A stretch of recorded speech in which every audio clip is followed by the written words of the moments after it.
गुंजन की पहली रसोई थी और वो रसोई में खाना बना रही होती है। तभी वहाँ उसकी सास ममता आती है और गुंजन को टोकते हुए कहती है, बहू आज तेरी पहली रसोई है तो तू खाने में सबके लिए क्या बना रही है? माँ जी मैं सबके लिए पनीर की सब्जी, रोटी और सूजी का हलवा बना रही हूँ। अरे नहीं नहीं बहू, एक काम कर, यह सब रहने दे। जो मैं बोल रही हूँ वो बना आज। खीर बना, दम आलू और साथ में चावल। माँ जी लेकिन मैंने तो तैयारी सारी कर ली है और थोड़ी देर में तो खाना बन भी जाएगा। बहू जो मैंने बोला है वही कर, मेरा फैसला आखिरी होता है, समझी? चल अब जल्दी से हाथ चला। इतना बोलकर ममता वहाँ से चली जाती है। भला ये क्या हुई, मेरा फैसला ही आखिरी होता है? अरे मैं भी तो बहू हूँ इस घर की, मेरे फैसले का कोई सम्मान नहीं है क्या? पर अब कर भी क्या सकते हैं, बोल दिया तो मान लेती हूँ। वैसे भी आज मेरा पहला दिन है ससुराल में, इसलिए सास के फैसले की कदर तो करनी ही होगी। गुंजन अपनी सास का फैसला मान लेती है और जो ममता बोलती वो वही करती है। ऐसे ही एक दिन गुंजन शादी के बाद पहली बार अपने पति अंकित के साथ बाहर घूमने के लिए जा रही होती है। गुंजन बाहर जाने के लिए तैयार होकर अंकित के साथ घर से निकल रही थी कि तभी ममता कहती है, अंकित मैं रेडी हूँ, चले। हाँ चलो चलते हैं। अरे आज कहाँ जा रहे हो तुम दोनों? और अंकित आज तो तेरी छुट्टी है ना, तो तू आज घर पर आराम कर। वो माँ, मैं और गुंजन शादी के बाद अब तक कहीं नहीं गए।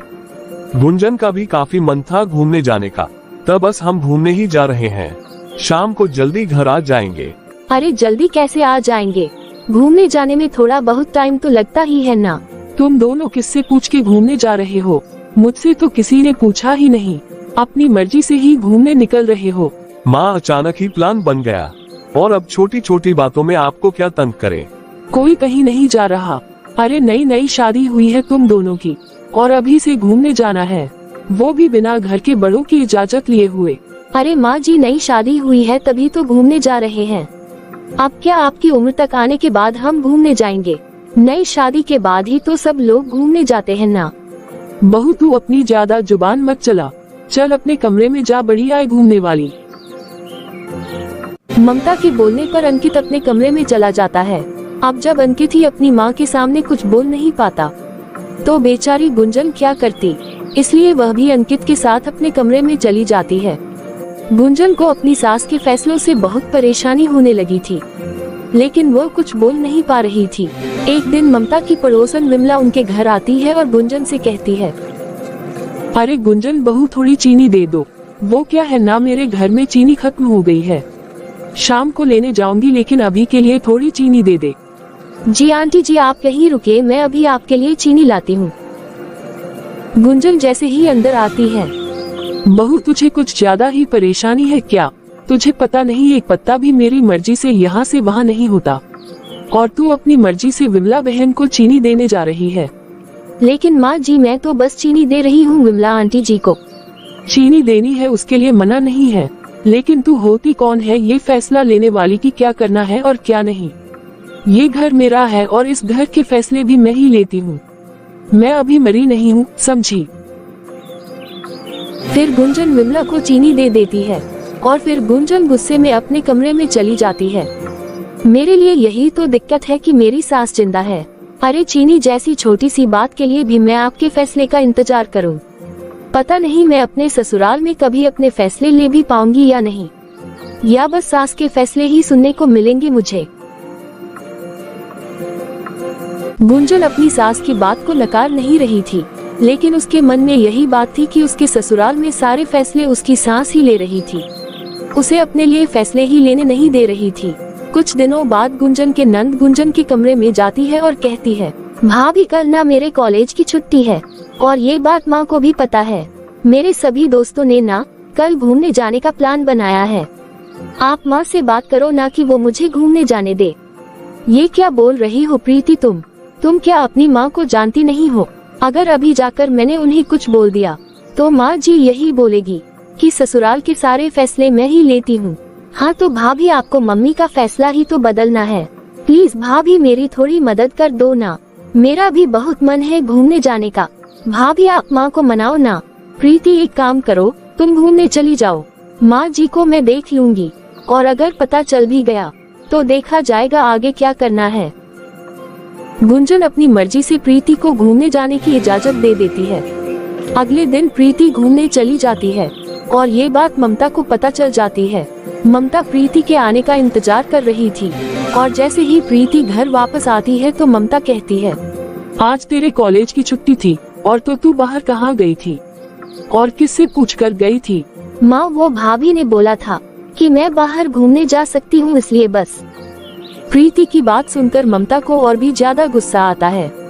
अपनी माँ को गुस्से में देखकर प्रीति अपने कमरे में चली जाती है और ममता गुंजन को बुलाकर कहती है, बहू तेरी हिम्मत कैसे हुई प्रीति को लेकर कोई भी फैसला लेने की?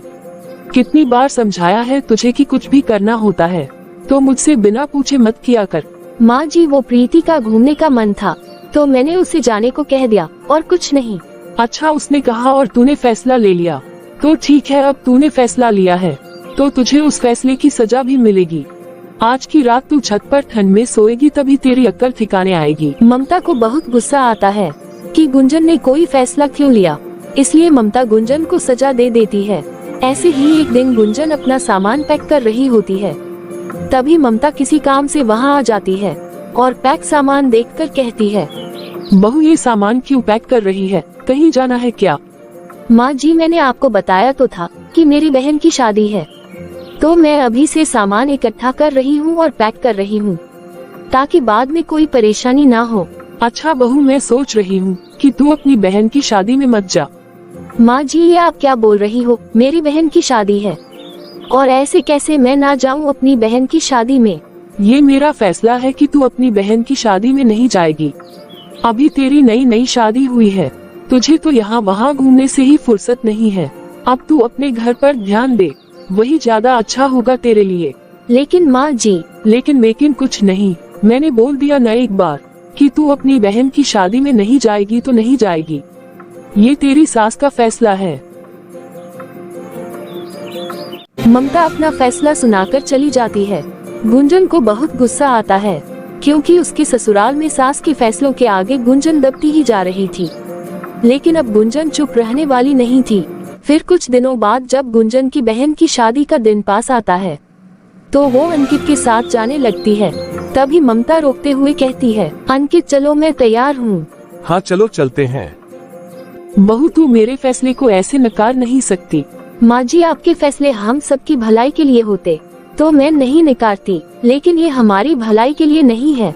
मैं अपनी बहन की शादी में जा रही हूँ अंकित के साथ और वापस तभी आऊंगी जब आप खुद अपने फैसले से हमें लेने आएंगी। अरे नालायक, तू अपना मुंह बांध कर बैठा है, कुछ बोलता क्यों नहीं है? या तू अपनी बीवी का गुलाम बन गया है? जब मैंने एक बार मना कर दिया तो फिर इसकी हिम्मत कैसे हुई? माँ, गुंजन सही बोल रही है। ये आपका घर है और फैसला भी आपका ही होना चाहिए, लेकिन हमें भी तो खुलकर जीने का हक है ना। या आप हमें अपना गुलाम समझती हो? हम जा रहे हैं शादी में और जैसा आपको ठीक लगे और आपका जो फैसला हो तो आप भी शादी में आ जाना, नहीं तो आपकी मर्जी। इतना बोलकर अंकित और गुंजन चले जाते हैं और ममता को अपनी गलती का एहसास होता है। फिर ममता अपने बहू बेटे को वापस लाने के लिए चली जाती है और खुशी खुशी अपनी बहू को घर लेकर आती है और माफी भी मांगती है, जिसके बाद सास और बहू दोनों के ही फैसले से घर चलता है।